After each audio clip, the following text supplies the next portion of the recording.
Good morning, student.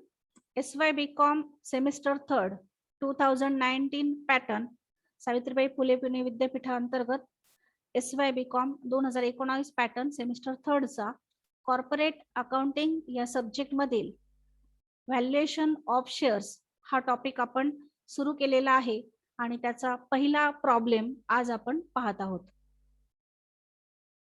Problem आधी समजावून घ्या. The following is the balance sheet of Enron limited as on 31 March 2019. नेहमीप्रमाणे balance sheet दिलेला आहे आपल्याला.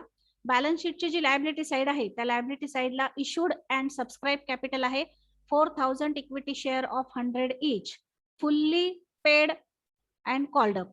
फुल्ली कॉल्ड अप आणि पेड अप आहे 4 लाख रुपये. त्यानंतर रिझर्व्ह फंड आहे 2,16,000 रुपये. प्रॉफिट अँड लॉसचा बॅलन्स आहे 64,000. टॅक्सेशन प्रोव्हिजन आहे 40,000. अकाउंट पेएबल 2,10,000 आणि रेंट पेएबल 6 लाख. आता ही जी लायबिलिटी साइड आहे या लायबिलिटी साइड मध्ये कॅपिटल, रिझर्व्ह फंड आणि प्रॉफिट अँड लॉस अकाउंट या तिन्हींना एकत्रितरित्या शेअर होल्डर्स फंड असं म्हणतात. म्हणजे हा जो असतो तो कंपनीच्या स्वतःच्या मालकीचा फंड असतो, तो काही त्रयस्थ व्यक्तींचा नसतो. मग तो सोडून ज्या लायबिलिटीज आहेत त्या आपण आउटसाइडर लायबिलिटी म्हणतो. मग उदाहरणार्थ टॅक्सेशन प्रोव्हिजन, त्यानंतर अकाउंट पेएबल, त्यानंतर रेंट पेएबल, या 3 आउटसाइडर्स लायबिलिटी आहेत म्हणजे बाहेरच्या व्यक्तींच्या. त्यानंतर ऍसेट साइडला बिझनेस प्रिमायसेस आहे 2,36,000. मशिनरी लेस डेप्रिसिएशन म्हणजे डेप्रिसिएशन लेस करून आलेली आहे 2,60,000. कॉपीराइट्स 40,000. स्टॉक 96,000. Account receivable 1,76,000. बँकेचा बॅलन्स आहे 80,000. Cash in hand 20,000. Preliminary expenses 28,000. Adjustments पहा. For the purpose of valuation of share company assets were revalued. ह्या ज्या ऍसेट्स आहेत त्या काय झाल्या, रिव्हॅल्यू झाल्या आणि रिव्हॅल्यू होऊन ज्या किमती आहेत त्या या पद्धतीने आहे. गुडविल आहे 2,24,000. Business premises 4,96,000. Machinery 3,40,000. Debtors include ₹16,000 as bad म्हटलंय. बॅड म्हणजे काय, बॅड डेप्स आहेत 16,000 रुपये. मग डेटर्सची किंमत 16,000 नाही घ्यायची तर डेटर्स बॅलन्स शीटला किती बघा. तुम्ही म्हणाल डेटर्स तर नाव नाहीये बॅलन्स शीटला, पण अकाउंट रिसिवेबल नाव आहे तर अकाउंट रिसिवेबल म्हणजेच डेटर्स. मग 1,76,000 आहे, त्यातून आपण बॅड डेप्टचे 16,000 रुपये वजा करणार. मग 16,000 वजा केले म्हणजे येतील 1,60,000 रुपये. मग डेटर्स घेताना आपण किती घेणार, 1,60,000. 16,000 नाही घ्यायची कारण की 16,000 काय आहे, बॅड आहे. बॅड आहे म्हणजे काय, बॅड डेप्ट, बुडीत कर्ज आहे. मग ते बुडालेत पैसे आपले. मग 1,76,000तून 16,000 वजा करणार आणि उरलेली अमाऊंट घेणार. मग बघा आता गुडविल आलेले जे बॅलन्स शीटला नव्हतं पण आपण घेणार. बिझनेस प्रिमायसेस होता त्याची रिव्हॅल्यू फिगर आली. मशिनरी होती तिची रिव्हॅल्यू फिगर आली. त्यानंतर डेटर्स म्हणजे अकाउंट रिसिवेबल होते त्यांची रिव्हॅल्यू फिगर आली.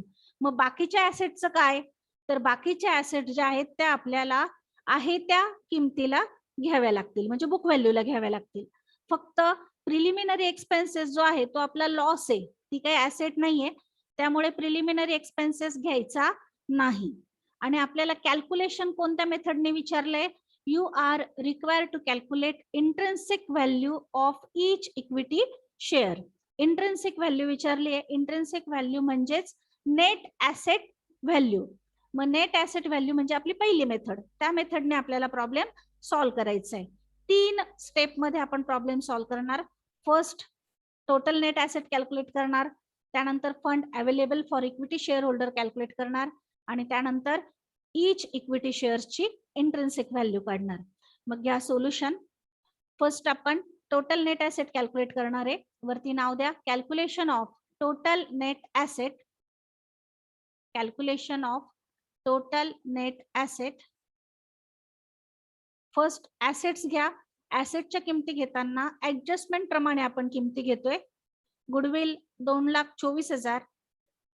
Business premises 4,96,000. प्रॉब्लेम पाहून घ्या. प्रॉब्लेम नुसार आपण किमती घेतोय, ह्या ज्या ऍडजस्टमेंट आहेत त्यानुसार, आणि ज्या ऍसेटच्या किमती दिलेल्या नाहीयेत त्या बुक व्हॅल्यू घेणार आहोत. कॉपीराइट्स 40,000. पहिल्यांदा घेतलं गुडविल 2,24,000. त्यानंतर business premises 4,96,000, machinery 3,40,000, copyrights 40,000, stock in trade 96,000. या दोन किमती आपण बॅलन्स शीटच्याच घेतल्यात कारण की त्या रिव्हॅल्यू नाहीये. Account receivable 1,60,000. Account receivable balance शीटला 1,76,000 होतं आणि ऍडजस्टमेंट मध्ये बॅड डेट 16,000 सांगितले होते, ते वजा करून आपण घेतलेले आहेत. म्हणून अकाउंट रिसिवेबलला लिहितानाच मी लेस बॅड डेट असं लिहिलंय 16,000 रुपये. तुम्ही लेस बॅड डेट हा कंसात टाकू शकता किंवा या पद्धतीने इनरला कॅल्क्युलेशन करून आउटरला घेऊ शकता. इनरला 1,76,000 घ्या, त्यातून बॅड डेट वजा करा आणि मग आउटरला घ्या. तुम्ही असं न दाखवता डायरेक्ट 1,60,000 घेतले तरी चालतील, पण ते लक्षात येणार नाही म्हणून मी या पद्धतीने दाखवलंय. बँक बॅलन्स 80,000, कारण बँक बॅलन्स काही बदलत नाही रिव्हॅल्यू होत असताना. आणि कॅश इन हँड 20,000, ती पण बदलत नाही. बॅलन्स शीटच्या ज्या ऍसेट होत्या त्या ऍसेटच्या किमती आपण ऍडजस्टमेंट प्रमाणे घेतल्या आणि ज्या ऍसेट्स रिव्हॅल्यू झालेल्या नाही त्यांच्या किमती आहे तशाच बुक व्हॅल्यूच्या घेतल्या. आता बेरीज करा. लेस करंट लायबिलिटीज, 3 लायबिलिटीज आहे. टॅक्सेशनची प्रोव्हिजन आहे 40,000 रुपये, अकाउंट पेएबल 2,10,000 आणि रेंट पेएबल 6,000. प्रॉब्लेम मध्ये जे बॅलन्स शीट दिलेलं आहे त्या बॅलन्स शीटच्या लायबिलिटी साइडला बघा, टॅक्स प्रोव्हिजन 40,000, अकाउंट पेएबल 2,10,000 आणि रेंट पेएबल 6,000. ह्याच लायबिलिटीज का घेतल्या आपण, तर ह्या ज्या लायबिलिटीज आहेत ह्या आउटसाइडर लायबिलिटी आहे. कंपनीचा स्वतःचा फंड सोडून बाकीच्या ज्या लायबिलिटीज असतील त्या आपण वजा करत असतो. मग आता जे आपण ऍसेटची बेरीज केलेली आहे 14,56,000, त्यातून ह्या 3 लायबिलिटीज वजा करा आणि जे उत्तर येईल त्याला आपण म्हणणार आहोत टोटल नेट ऍसेट. पहिली स्टेप आपली कंप्लीट झाली. पहिल्या स्टेप मध्ये आपण टोटल नेट ऍसेट्स कॅल्क्युलेट केलेले आहेत. त्यानंतर सेकंड स्टेप मध्ये आपण fund available for equity share holder काढणार आहोत. मग पुढचं कॅल्क्युलेशन घ्या. Calculation of funds available for equity share holder. Total net asset घ्या 12 लाख रुपये लेस प्रेफरन्स शेअर कॅपिटल. आता प्रॉब्लेम मध्ये पहा, आपल्याला एकच कॅपिटल आहे दिलेलं इक्विटी शेअर कॅपिटल. इथे प्रेफरन्स शेअर कॅपिटल आलेलं नाही म्हणून मी नील लिहिलं, परंतु ही स्टेप करायचीच. लेस प्रेफरन्स शेअर कॅपिटल नील, कॅल्क्युलेशन करून fund available for equity share holder तेवढाच येईल 12 लाख रुपये. इथे सेकंड स्टेप आपली कंप्लीट झाली. त्यानंतर third step, calculation of intrinsic value of each equity share. त्यासाठी फॉर्म्युला लिहा, fund available for equity share holder छेद number of equity shares. Intrinsic value of each equity share calculate करण्यासाठी is equal to चं चिन्ह करा आणि formula लिहा, fund available for equity share holder छेद नंबर ऑफ इक्विटी शेअर्स. मग आता फंड अवेलेबल आपण कॅल्क्युलेट केलाय 12 लाख रुपये, तो घ्या आणि नंबर ऑफ इक्विटी शेअर्स हे आपण प्रॉब्लेम मधून घेणार आहोत. बॅलन्स शीटला बघा, इथे इक्विटी शेअरची संख्या आहे 4,000. मग 4,000 घ्या छेद 4,000 इक्विटी शेअर्स. आता 0 0 कॅन्सल करा आणि 4 ने भाग द्या. 4 त्रिक 12 आणि वरचे राहिलेले 2 शून्य. ₹300 पर शेअर. एका शेअर्सची व्हॅल्यू आलेली आहे ₹300 पर शेअर. या पद्धतीने आपण आपला पहिला प्रॉब्लेम कंप्लीट केलेला आहे 3 स्टेप मध्ये, कारण की एकाच मेथडने विचारला होता. First problem,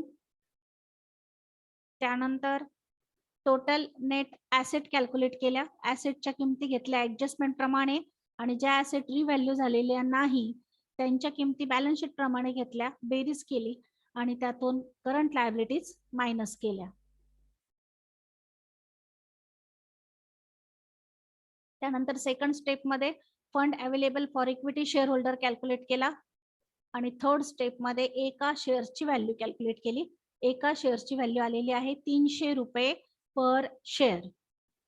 Thank you.